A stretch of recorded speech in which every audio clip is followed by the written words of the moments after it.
Hello friends, તો સ્વાગત છે તમારું સ્વાદની સફરમાં।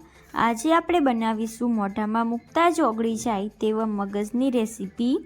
જો તમે એકવાર આ રેસીપી ટ્રાય કરશો તો તમારો મગજ પણ એકદમ બહાર જેવો દાણેદાર અને સોફ્ટ તૈયાર થશે। તો છે ને, જોતાં જ ખાવાનું મન થઈ જાય। જો ચેનલ પર નવા હોય અને હજુ સુધી સબસ્ક્રાઈબ ના કરી હોય તો મારી ચેનલને જરૂરથી સબસ્ક્રાઈબ કરો। તો ચલો સ્ટાર્ટ કરીએ।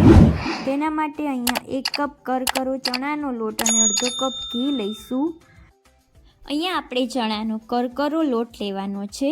જો તમારી પાસે આ કરકરો લોટ ના હોય તો તમે ચણાની દાળને મિક્સર જારમાં ગ્રાઇન્ડ કરીને તેને પણ યુઝ કરી શકો છો। ને અડધો કપ ઘી લઈશું। ઘી અહીંયા આપણે મેલ્ટ કરીને લેવાનું છે, જેથી આપણે સરખી રીતે મેઝરમેન્ટ કરી શકીએ।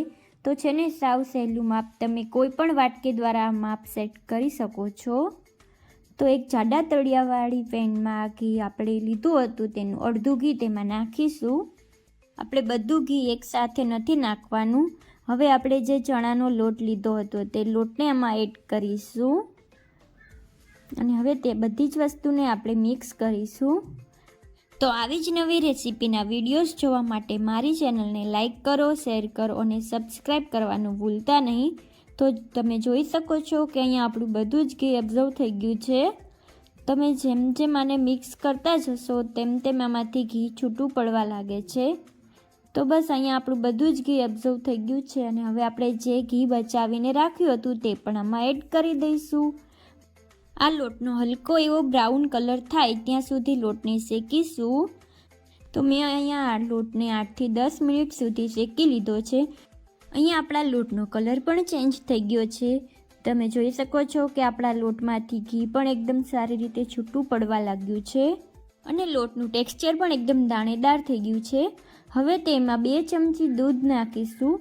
દૂધ નાખતી વખતે આપણે 2 થી 3 સેકન્ડ માટે ગેસની ફ્લેમ હાઈ રાખીશું। દૂધ નાખવાથી આપણા લોટમાં એકદમ સારી રીતે દાણા પડે છે અને આપણે ખાવામાં એકદમ સોફ્ટ તૈયાર થાય છે। તો તમે જોઈ શકો છો કે અહીંયા આપણું મિક્સર પણ થોડું ડ્રાય થઈ ગયું છે। નીચે ઉતાર્યા પછી પણ 2 થી 3 મિનિટ મિક્સ કરીશું, જેથી તે તળિયે ચોંટી ન જાય। અહીંયા આપણું મિક્સચર ઠંડુ થવા દઈશું। ઠંડુ થાય પછી જ તેમાં ખાંડ એડ કરીશું। અહીંયા મેં અડધો કપ ખાંડ લીધી છે। આજે આપણે બુરુ ખાંડ વિના પણ ખૂબ જ ટેસ્ટી એવો મગસ બનાવીશું। તો તેના માટે આ ખાંડને આપણે મિક્સી જારમાં નાખીશું ને તેનું ઢાંકણ બંધ કરીને ખાંડને ગ્રાઇન્ડ કરી લઈશું। તો બસ હવે તેનું ઢાંકણ ખોલીશું તો તમે જોઈ શકો છો કે આપણો એકદમ ફાઇન એવો પાવડર ખાંડનો તૈયાર થઈ ગયો છે। તો મેં અહીંયા તે ખાંડને એક કપમાં કાઢી લીધી છે ને તેને માપથી જોઈએ તો અડધો કપ લીધો છે મેં। હવે એક પ્લેટ લઈશું અને તે પ્લેટને આપણે ઓઇલથી સારી રીતે ગ્રીસ કરીશું। તો બસ અહીંયા આપણું મિક્સચર પણ ઠંડુ થઈ ગયું છે। તો અહીંયા આપણે જે ખાંડને ગ્રાઇન્ડ કરીને તૈયાર કરી હતી તે ખાંડનો અડધો પાવડર આપણે આમાં નાખીશું અને બધી વસ્તુને મિક્સ કરીશું। એકસાથે આપણે બધી જ ખાંડ નથી નાખવાની, અડધો કપ ખાંડ નાખીશું ને બસ હવે જે વધેલી હતી તે ખાંડને પણ આમાં નાખીશું ને તેને પણ આપણે મિક્સર સાથે સારી રીતે મિક્સ કરી લઈશું। જો તમને આ મિક્સર વધારે પડતું ડ્રાય લાગે તો તમે અહીંયા 2 ચમચી ઘી નાખીને મિક્સ કરશો તો તમારું મિક્સચર એકદમ સરસ થઈ જશે। તો બસ હવે આપણે આ મિક્સરને એક પ્લેટમાં કાઢી લઈશું ને તેને એક સ્પેચ્યુલા દ્વારા આપણે સારી રીતે સેટ કરી લઈશું। ઉપરથી થોડી બદામની કતરણ નાખીશું અને તેને પણ આપણે સ્પેચ્યુલા દ્વારા સેટ કરી લઈશું। હવે આપણે આ મગજને 5 થી 6 કલાક માટે રૂમ ટેમ્પરેચર ઉપર ઠંડુ થવા દઈશું। તો 5 કલાક થઈ ગઈ છે અને આપણો મગજ સારી રીતે સેટ થઈ ગયો છે।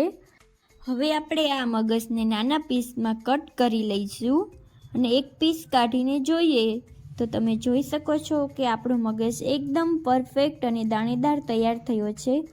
તો છે ને, મોંમાં મૂકતા જ ઓગળી જાય તેવો મગજ।